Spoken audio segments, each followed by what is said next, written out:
Welcome to मानी movie explain के लिए लेकर आया हूँ रेड मूवी की शुरुआत में हमें हमारे हीरो फ्रैंक मुजस को दिखा जाता है। यहाँ फ्रैंक अपनी एक लोनली ज़िंदगी जी रहा होता है क्योंकि वो एक रिटायर्ड हो चुका है और उसकी फैमिली में भी कोई नहीं है। फ्रैंक पहले सीआईए में एक ब्लैक ऑप्स एजेंट था और उसने सीआईए में काफ़ी अच्छा काम कर रहा होता है और सीआईए वालों ने उसे एक रेड कैटेगरी में डाल दिया है, यानी रिटायर्ड एंड एक्सट्रीमली डेंजरस। अपना टाइम पास करने के लिए फ्रैंक पेंशन ऑफिस में कॉल करता है जहाँ पर एक सैरा नाम की लड़की काम कर रही होती है। तो यहाँ पे जो फ्रैंक होता है उसे यहाँ पर सैरा से फ़ोन पर ही प्यार हो जाता है, भले ही वो बुड्ढा क्यों नहीं है। वो बार बार सैरा को कॉल करता है और उसे बोलता है कि उसे अभी तक उसका पेंशन चेक नहीं मिला, जबकि उसके पेंशन चेक को वो खुद ही फाड़ देता होता है। इधर बार बार बात करने से सैरा भी उससे काफ़ी घुल मिल जाती है और उसे अलग अलग बुक्स रेफ़र करती है और फ्रैंक उन बुक्स को पढ़ता और सैरा के बारे में सोचता और इस तरह अपनी ज़िंदगी गुजारा होता है। एक रात जब फ्रैंक की नींद खुलती है और अपने घर के निचले हिस्से में जाता है तो उसे वहाँ पर पता लगता है कि वहाँ पर एक पूरी स्वेट टीम आई है उसे मारने के लिए। उसके घर के अंदर भी स्वेट टीम होती है और बाहर भी स्वेट टीम होती है। बाहर वाली स्वेट टीम उसके पूरे घर को तहस नहस कर देती है, उसके ऊपर बाहर से बहुत सारी गोलियां चलाती है, लेकिन फ्रैंक जैसे तैसे बच जाता है और उन सारे स्वेट टीम मेंबर्स को वहाँ पर मार देता है। तो फ्रैंक यहाँ पर समझ जाता है कि अगर वे लोग उसे यहाँ पर मारने आए थे तो वे लोग जानते होंगे कि वो सैरा से प्यार करता है, तो वे लोग एक सैरा के पीछे जाएंगे। तो यहाँ पर फिर सैरा को बचाने के लिए फ्रैंक सैरा की सिटी में चल जाता है और उसके घर पर चले जाता है। यहाँ पर सैरा जब रात को वापस अपने घर आती है तो फिर फ्रैंक को अपने घर में देखकर काफ़ी चौंक जाती है क्योंकि उसने कभी एक्सपेक्ट नहीं करा था कि फ्रैंक उसके घर पर इस तरह आ जाएगा और उसने ये भी एक्सपेक्ट नहीं करता कि वो एक गंजे से बात कर रही होगी। इधर फ्रैंक उसे बताता है कि वो एक सीआईए में पहले काम करता था और शायद तक उसे कोई मारना चाहता है और वे लोग अब शायद तक सैरा के पीछे पड़ जाएंगे, वे लोग उसे मारने की कोशिश करेंगे क्योंकि यहाँ पे फ्रैंक और सैरा दोनों कनेक्टेड है। तो पे सैरा समझ नहीं पाती कि वे लोग सैरा को क्यों मारेंगे और फिर वहाँ से फ्रैंक को जानने के लिए कहते हैं, लेकिन यहाँ पर फ्रैंक फिर उसके साथ ज़बरदस्ती करता है और उसे यहाँ पर किडनैप कर लेता है। इसके बाद हमें दिखा जाता है सीआईए की ऑफिसर विल्किस को। तो विल्किस यहाँ पर अपने ट्रेन किलर विलियम कूपर को बुला लेती है फ्रैंक मुजस को मारने के लिए। तो यहाँ पर जो कूपर होता है वो समझ नहीं पाता कि सीआईए अपने एक रिटायर्ड ऑफिसर को क्यों मारना चाहेगी, लेकिन अब उसका काम ही है लोगों को मारना। तो फिर कूपर फ्रैंक मुजस का कॉन्ट्रैक्ट एक्सेप्ट कर लेता है। इधर फिर फ्रैंक और सैरा न्यू ऑर्लियंस चले जाते हैं फ्रैंक के पुराने दोस्त से मिलने के लिए। यहाँ अपने दोस्त से मिलने जाने से पहले फ्रैंक सैरा को बांध कर चला जाता है होटल में। फ्रैंक का दोस्त है जो, अब जो फ्रैंक का मेंटर भी होता है, दोस्त भी होता है। यहाँ पे जो को लिवर कैंसर होता है और वो जल्दी मरने वाला भी होता है। इधर जैसे फ्रैंक जो के हॉस्पिटल पहुँचता है तो जो उसे देखकर काफ़ी खुश हो जाता है, फिर काफ़ी सारी बातें करते हैं। फिर फ्रैंक जोता है कि मुझे कुछ लोगों ने मारने की कोशिश करी, मैं नहीं जानता कि वे कौन लोग थे, मैं यहाँ तुम्हारे पास हेल्प मांगने आया हूँ ताकि मैं पता लगा सकूँ कि कौन मुझे मारना चाहता है। जो उसे हेल्प करने के लिए रेडी हो जाता है। इधर हमें सैरा को दिखाया जाता है वापस होटल के रूम में। सैरा जैसे तैसे हिल डुल के अपने आप को छुड़ा लेती है और फिर पुलिस को कांटेक्ट करती है। तो जैसे ही सैरा पुलिस को कांटेक्ट करती है तो यहाँ पर कूपर को सैरा की लोकेशन पता लग जाती है। इधर फिर कूपर सैरा को पकड़ने के लिए अपने एक आदमी को भेज देता है। तो जैसे वो आदमी उसे बेहोशी का इंजेक्शन लगा रहा होता है तो इतने वहाँ पर फ्रैंक पहुँच जाता है और सैरा को बचा लेता है। जब वो सैरा को लेकर जा रहा होता है तो कूपर उनके ऊपर बीच में हमला कर देता है। तो फिर फ्रैंक जैसे जैसे उसके ऊपर जवाबी हमला करता है और उसे ट्रिक कर पुलिस के हाथों पकड़वा कर वहाँ से बचकर निकल जाता है। इधर फिर जो फ्रैंक को कॉल करता है और उसे बताता है कि न्यूयॉर्क टाइम्स की एक चाइनीज़ रिपोर्टर थी, उसकी उसी तरह मौत हुई जिस तरह उन लोगों ने तुम्हें मारने की कोशिश करी। इधर जैसे जो फ़ोन रखता है तो वो देखता है कि वहाँ पर एक सीआईए का एजेंट आया हुआ होता है उसे मारने के लिए। इधर सैरा भी जब फ्रैंक का एक्शन मोड देखती है तो उसकी फ़ैन हो जाती है क्योंकि उसे हमेशा से एक एडवेंचरस लाइफ जीनी होती है। इधर फिर फ्रैंक और सैरा चाइना टाउन जाते हैं उस चाइनीज़ रिपोर्टर की मॉम से मिलने के लिए, क्योंकि चाइनीज़ रिपोर्टर तो रही नहीं। इधर फिर उस रिपोर्टर की मॉम उन्हें बताती है कि वो ज़्यादा कुछ नहीं जानती और पुलिस ने भी उनकी कोई हेल्प नहीं करी। फिर वो फ्रैंक को एक लेटर देती है जो उनकी बेटी ने उनकी डेथ के दिन उन्हें भेजा था। उसमें कुछ नंबर लिखे होते हैं उस लेटर में। तो फ्रैंक समझ जाता है कि ये नंबर लाइब्रेरी की एक बुक के हैं। तो फिर सैरा और फ्रैंक लाइब्रेरी जाते हैं और उस बुक को ढूंढते हैं। तो उस बुक में उन्हें एक हिट लिस्ट मिलती है जिसमें फ्रैंक के नाम भी होते हैं और उसके दोस्तों के नाम भी होते हैं। जब वो सर्च करता है उसे पता लगता है कि इस लिस्ट के सभी लोग मर चुके हैं सिवाय उसके और गैब्रियल सिंगर नाम के एक आदमी के। यह सब बात बताने के लिए फ्रैंक जो को कॉल करता है तो उसे पता लगता है कि जो की तो मौत हो चुकी है। यह सुनकर फ्रैंक काफ़ी दुखी हो जाता है। इधर फिर हमें सीआईए के हेडक्वार्टर्स का सीन दिखा जाता है। यहाँ जो विल्किस होती है कूपर को सीक्रेट वॉल्ट में ले जाती है जहाँ सीआईए की सारी सीक्रेट फाइल्स रखी हुई जाती है। वहाँ पर कूपर को फ्रैंक मुजस की फाइल दे देती है ताकि कूपर फिर जल्दी से फ्रैंक को मार सके। इधर कूपर से बचने के बाद फ्रैंक और सारा फ्लोरिडा चले जाते हैं क्योंकि उस सिटी में कूपर की एक दोस्त मार्विन का भी नाम होता है और लिखा हुआ होता है कि मार्विन मर चुका है। लेकिन फ्रैंक को पता होता है कि मार्विन को मारना इतना भी आसान नहीं, और उसे लगता है कि मार्विन ने अपनी ही मौत का ढोंग रचा होगा, और उसका शक सही भी साबित हो जाता है।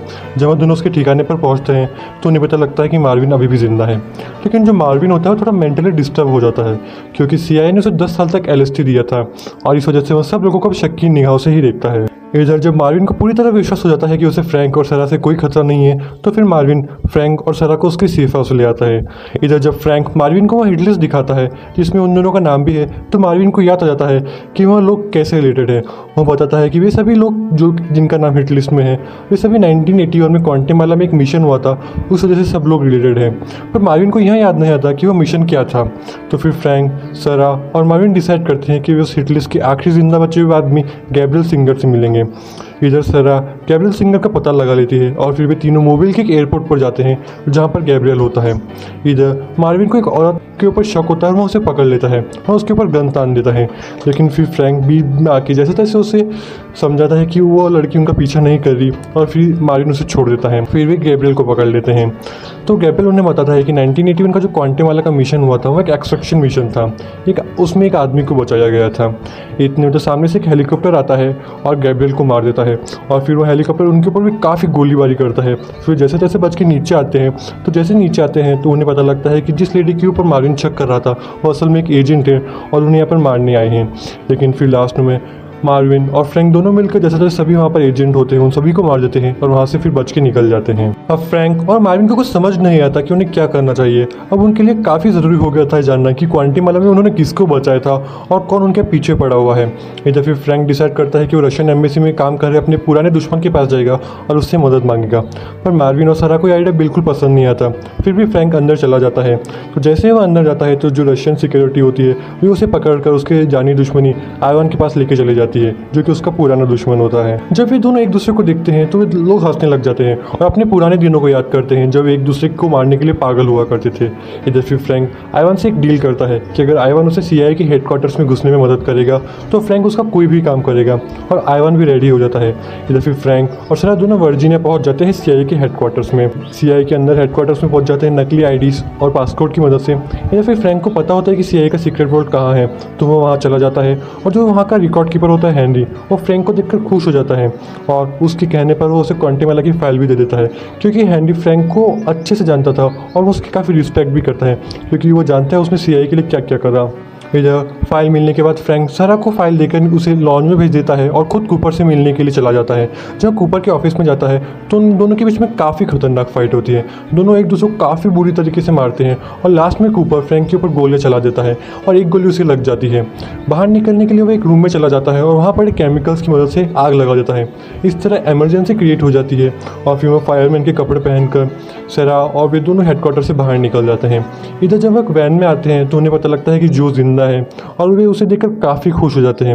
इधर फ्रैंक को गोली लगी हुई होती है तो उसे कुछ समझ नहीं आता कि वो क्या करे। तो फिर उसे याद आता है अपनी पुरानी दोस्त विक्टोरिया के बारे में। तो फिर वे विक्टोरिया के पास चले जाते हैं उसको मेडिकेशन देने के लिए।